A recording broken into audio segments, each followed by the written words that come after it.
جناب سیدنا بلال رضی اللہ تعالیٰ عنہ حضور کی خدمت میں کھجوریں لے کے آ گئے. سننا میری بات, یہ جو تم ریڈیو پر جاؤ نا کیپا وہ کہہ 350 روپے کلو, پھر کہ اچھا اللہ اکبر, جو خام مال داغی مال پرے کر دیا, کھرا چپ کے لے آئے. جناب بلال رضی اللہ تعالیٰ عنہ کھجوریں حضور کی خدمت میں لے کے آئے, ساری کھری ستری, لینتھ لمبی اور موٹی. اے میرے بلال بتا یہ کھجوریں کہاں سے آئی, کون سی مارکیٹ سے؟ میں تو مدینے کی مارکیٹ میں ہو کے آیا, کسی چھاپڑی کسی ریڈی والے کے پاس, تو مجھے ایسی کھجور نہیں ملی. انہوں نے کہا یا رسول اللہ میں بڑا طریقے سے لے کے آیا صلی اللہ علیہ وسلم. کیسے؟ کملی والے میں نے کھجور والے سے ریٹ پوچھا, اس نے مجھے ریٹ بتا دیا, پھر میں نے وہاں سے کھجوریں لی. جو صاف کھجوریں تھی وہ میں نے ساری علیحدہ کر دی, خام مال میں نے واپس کر دیا. اے بھی تو رکھ. جب اس نے سارا خام مال واپس لے لیا تو اس کے بدلے میں نے اچھی کھجوریں لی. آپ نے فرمایا بلال اس ٹرے کو دسترخوان کو پرے ہٹا لے, میں نہیں کھاؤں گا, یہ حرام ہے.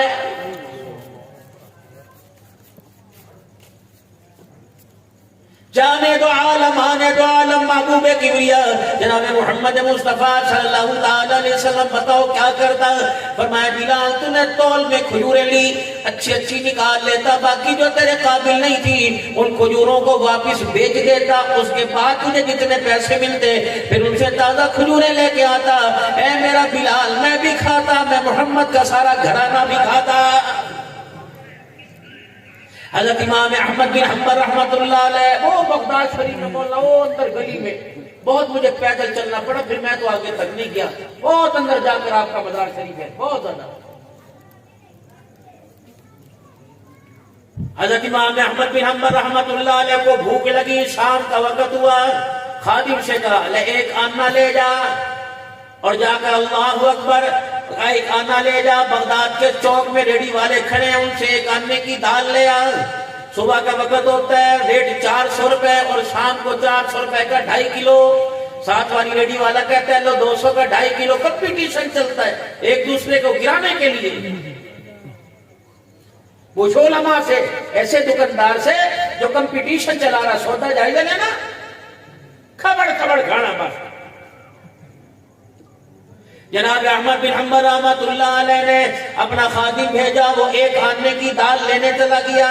اگر یہ موضوع تمہیں اچھا لگے تو آگے چلو, ورنہ بدل دوں بھائی, کیسٹ بدل دوں ہے محمد صاحب کا, ٹھیک ہے بھائی, کیونکہ گھریلو زندگی معاشرت پہ بول لینا بھائی.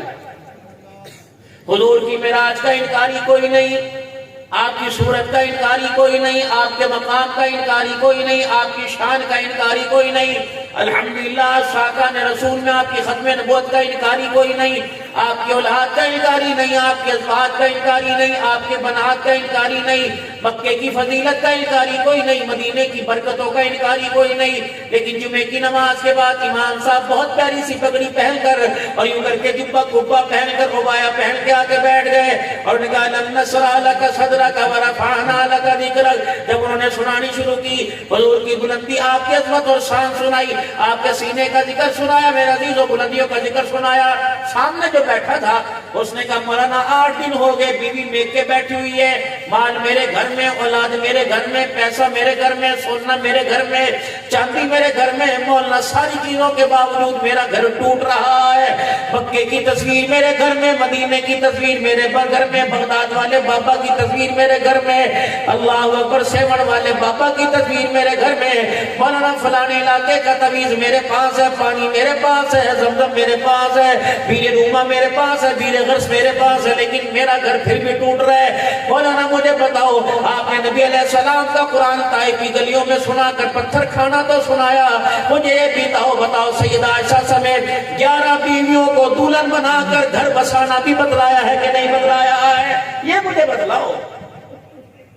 میں نے ان سے کہہ دیا نہیں, سبحان الذی اسریٰ بعبدہ لیلا من المسجد, پاک ہے وہ ذات جو آپ کو مسجد حرام سے مسجد اقصیٰ لے گئی. انہوں نے کہا مولا میں اللہ کی قسم اس کا انکاری نہیں ہوں, لیکن مجھے 2 سال ہو گئے, وہ خدا مانگ رہی ہے, میں پیشیاں بھگت رہا ہوں, اور ان سے بتاؤ کہ آپس میں ہمارا سانجھا ہو جائے. اس وقت میرے عزیزو حالات حاضرہ, اس وقت میرے عزیزو منبر کا تقاضا یہ ہے کہ دکھی انسانیت کے زخموں کے اوپر مرہم رکھو.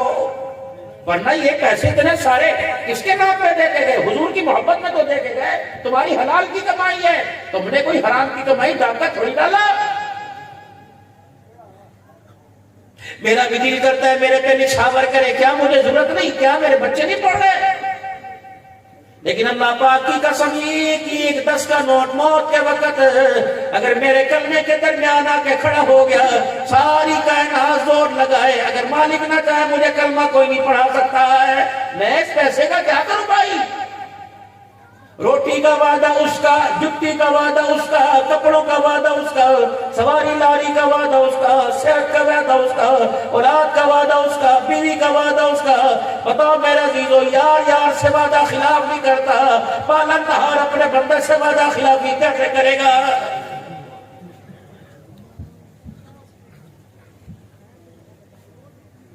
سوچ سمجھ کر میرے بابو قدم اٹھانا۔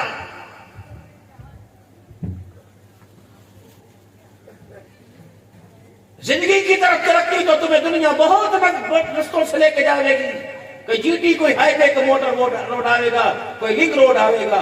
میرے عزیزوں، منزل پانی ہے، ہم نے روڈوں کو نہیں دیکھنا۔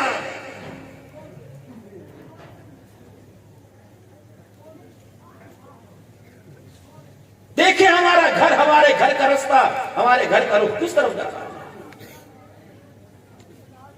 احمد بن حنبل رحمت اللہ علیہ خادم سے کہا بھوک لگی تو دال لے آ۔ اب جب میرے عزیزوں بغداد کے چوک میں پہنچے تو 3-4 ریڑیاں کھڑی تھی، کمپٹیشن چل رہا تھا۔ ایک نے کہا ایک آنے کا دال کا 1 چمچہ، دوسرا کہنے لگا 2 چمچے، تیسرا کہنے لگا 3 چمچے، چوتھا کہنے لگا 4 چمچے۔ تو خادم کے قدم وہاں اٹھے، ایک آنے کے 4 چمچے مل رہے تھے۔ انہوں نے کہا جو انگلیوں سے لپ لپ کر کے کھائیں گے، آج تو کنارے پر منہ لگا کے پیالے سے پیئیں گے، روٹی کی بھوکیں بھر بھر کے کھائیں گے۔ وہ ایک آنے کے 4 چمچے لایا، دسترخوان سجا۔ احمد بن حنبل رحمت اللہ علیہ کا فرمایا یہ کیا؟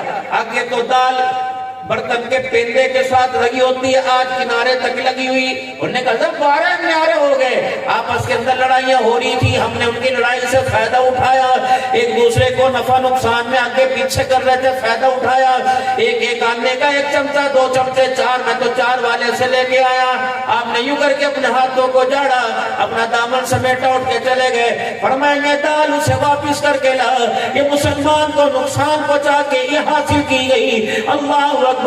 کہ احمد بن حنبل بھی نہیں کھائے گا، اس کی گلی کے اندر بھونکنے والا کتا بھی نہیں کھائے گا۔ لے جا سب اٹھا کے یہاں سے۔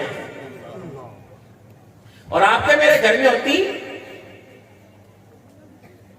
بستر پہ پڑے پڑے ٹانگ پہ ٹانگ رکھ کے کہتے پیسے ہے نا تیرے کو اور منگوا لے، کل پتہ نہیں ہوئے نہ ہوئے۔ وہ خادم گیا واپس، انہوں نے کہا میرا شیخ نہیں کھاتا، جتنی اتنی دے دے۔ انہوں نے کہا اللہ کی عزت کی قسم، میں نے جان بوجھ کے میں کام نہیں کیا، میں نے ارادے سے کام کیا، اور جا میں نے نقصان نہیں پہنچایا، میں نے دال اللہ اکبر دی، کوئی نقصان نہیں۔ حضرت جی وہ تو کہہ رہا کہ کوئی نقصان نہیں۔ اور میں بابو جا بغداد کے چوک میں جامع مسجد کے باہر کھڑا ہو کر اعلان کر، احمد بن حنبل کو بھوک لگی تھی، اس نے اپنی حلال کمائی میں سے ایک آنا دیا۔ بغداد کے چوک میں ریڈیو میں کمپٹیشن چل رہا تھا، ایک آنے کا 2 چمچہ، 3 چمچے، 4 چمچے۔ میرا خادم وہاں گیا، جو ایک آنے کے 4 چمچے مل رہے تھے، یہ دال مسلمان کو نقصان پہنچا کے لی گئی۔ احمد بن حنبل نے کھانے سے انکار کر دیا۔ اور بغداد کے یتیموں، غریبوں، بیوہوں، اور بغداد کے فقیروں، بہروپیوں، مسکینوں، آؤ یہ دال فری میں لے جاؤ۔ خادم کہنے لگا عشاء کی نماز کے بعد کھڑے ہو کے اعلان کیا، فجر کی اذان ہو گئی، اس دال کو کوئی غریب بھی لینے کے لیے نہیں آیا تھا۔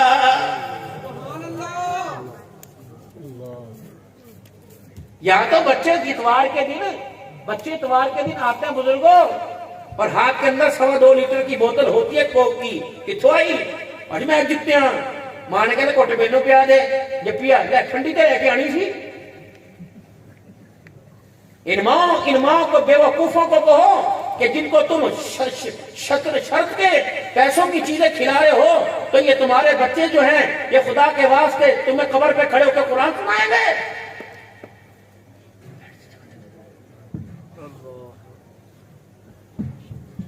خدا کے واسطے اپنے دل کی طرف دیکھو، اپنے دسترخوان کی طرف دیکھو۔